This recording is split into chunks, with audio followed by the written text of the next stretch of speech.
Yo les gars, yo tout le monde, on se retrouve pour une nouvelle vidéo et on se retrouve pour parler du match entre Arsenal et le Paris Saint-Germain. C'est ce soir à l'Emirates dans le cadre de la deuxième journée de la Ligue des Champions. Avant que cette vidéo ne commence, avant que je vous donne mes avis, les compos, etc. etc.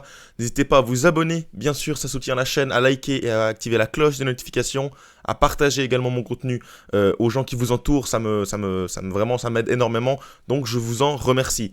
Pour commencer, évidemment, on va commencer par la grosse news, c'est le fait que Dembélé soit out. Regardez là le groupe, la squad du Paris Saint-Germain pour se déplacer à Londres. Dembélé n'y figure pas.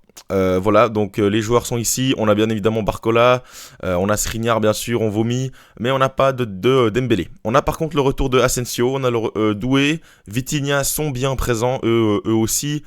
Hakimi est bien là. Voilà, on a vraiment une multitude de joueurs. Nuno Mendes également, on a eu un petit doute sur sa condition physique, il est bien là. Donc finalement, le grand absent, c'est bien sûr Gonzalo Ramos et Dembélé. Dembélé qui a été écarté pour des raisons disciplinaires, hein. On n'a pas tellement le fin mot de cette histoire encore une fois, mais apparemment c'était que Dembélé n'était pas d'accord sur un certain point de faire des passes, etc., d'être plus collectif.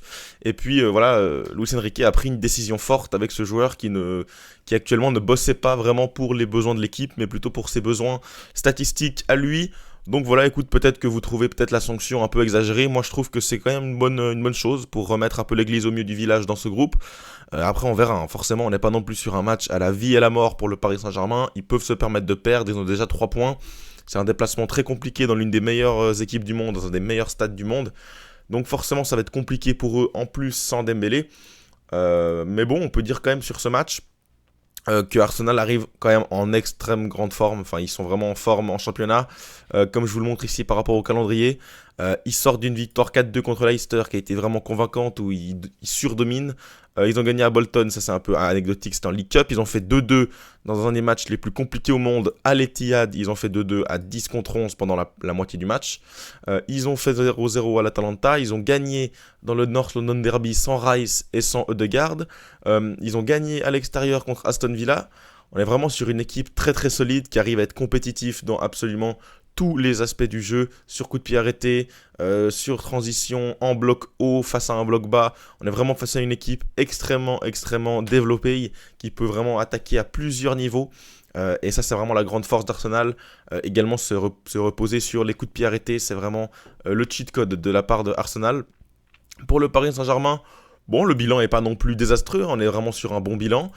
Finalement, on a gagné vendredi face à Rennes. Le nul, un peu la période compliquée avec le nul à Reims et la victoire que 1-0 au Parc des Princes lors de la première journée de Ligue des Champions. Et puis avant ça, c'était que des victoires en Ligue 1.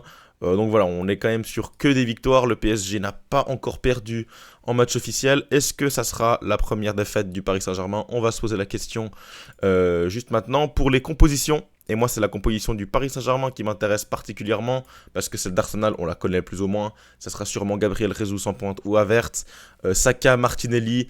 Derrière, il y aura bien sûr Partey, Rice. Il y aura peut-être un Trossard au poste de faux numéro 9.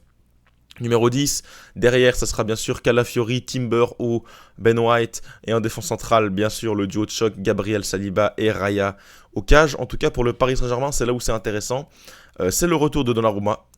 Bien sûr, très important dans ce genre de match. Et il va devoir également faire preuve d'attention lors des coups de pied arrêtés. Forcément, on est un peu inquiet en disant ça. Hakimi, Marquinhos, Pacho, Nuno Mendes, là on est plutôt sur la défense type, la défense titulaire. À voir ce que donnent maintenant Pacho et Nuno Mendes sur un gros match. J'ai plutôt confiance en Hakimi, Marquinhos, à voir. Milieu de terrain, Zaïre Emery, Vitinha, Ruiz ou Neves. On a un petit doute par rapport à ça. Forcément, là, on est quand même sur les 4 des 3 milieux qui sont plus ou moins titulaires, qui postulent pour ce poste de titulaire. Moi, je pense qu'il faudrait peut-être partir sur Neves et puis Ruiz à la place de Zaïre Emery. De toute façon, avec Ruiz, c'est très compliqué parce qu'il peut être titulaire ou non. S'il a le niveau de l'Euro, il est titulaire indiscutable, et s'il l'a pas, eh ben c'est compliqué pour lui. À voir ce que ce milieu nous propose. Après, bon, forcément, on aura Vitinha de titulaire, et lui, ce sera très important de nous prouver sur un gros match qu'il a les épaules pour tenir ce milieu de terrain, qu'il a les épaules pour relancer propre face à un gros pressing de Arsenal, hein, vraiment, pressing d'Arsenal, on le connaît. Et puis, la ligne d'attaque, donc, sans Dembélé, avec Kolo Muani, Lee en faux neuf et Barcola On trouverait du coup Kolo Muani au poste d'ailier droit, un poste qu'il affectionne plutôt particulièrement. Moi, c'est là où je l'ai vraiment trouvé plutôt intéressant en première mi-temps face à Reims. Je l'ai trouvé plutôt intéressant au fur et à mesure de sa carrière, plutôt sur ce poste-là. En neuf, actuellement, ça devient quand même très très compliqué. Je me dis que cette attaque, Kolo Muani, Barcola, finalement, en transition, lancé par des longues passes de Vitinha, Ruiz, et même Lee qui décroche en faux neuf pour finalement libérer de l'espace à Barcola et que le Moigny, il peut avoir quand même quelque chose d'intéressant dans cette équipe-là. Forcément, on n'est pas passé d'une équipe phénoménale avec Dembélé et à une équipe nulle sans lui. Après, voilà, il va falloir que Kolo Muani fasse un gros match, il va falloir que Barcola fasse un gros match, qui est entre guillemets le leader offensif déjà de cette équipe. Barcola, actuellement, il a que 22 ans, il est déjà le leader offensif à l'Emirates du Paris Saint-Germain.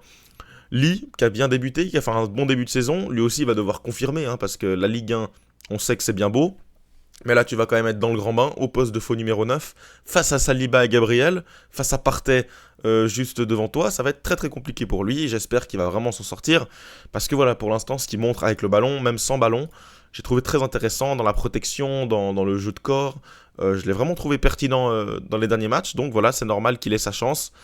Après, voilà, sur le banc, c'est pas mal parce que tu vas quand même récupérer des bons éléments. Tu vas notamment récupérer Asensio sur le banc. Je trouve que c'est pas non plus anodin.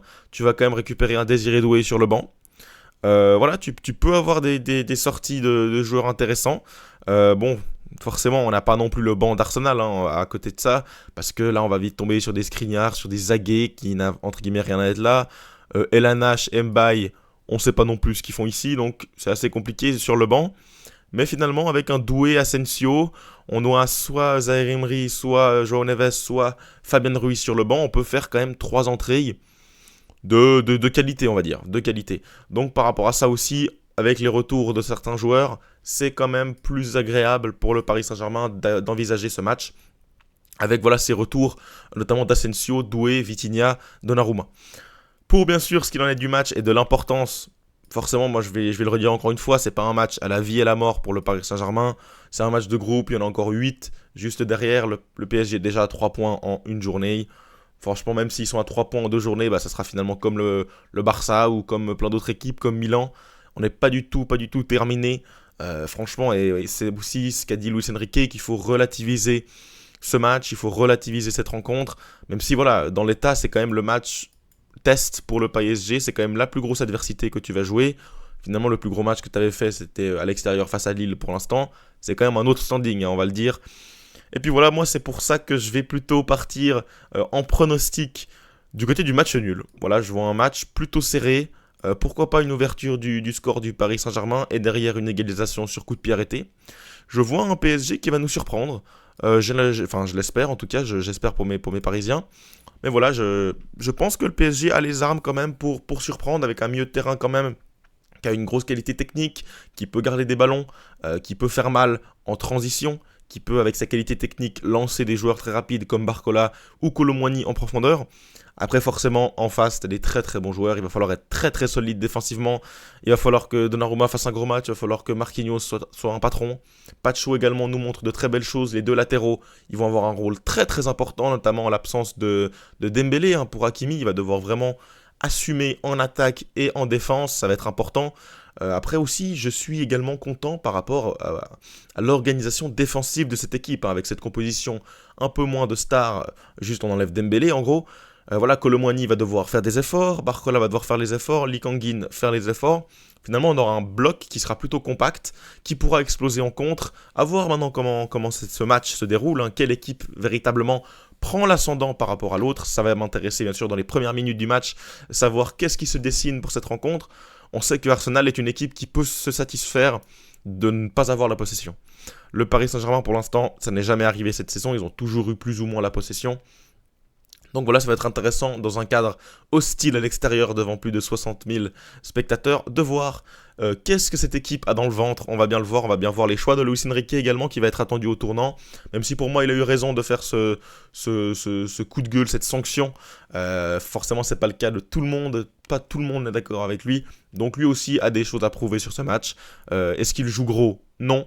mais c'est quand même important pour se situer, pour prendre de l'expérience dans ce groupe, etc., etc. En tout cas, les gars, j'espère que vous avez kiffé cette vidéo. N'hésitez pas à me donner votre pronostic en commentaire. Je prendrai soin de tous les lire et de vous y répondre, bien sûr, de donner mon avis sur votre prono.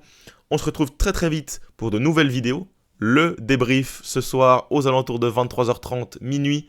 On se retrouve très très bientôt. Ciao.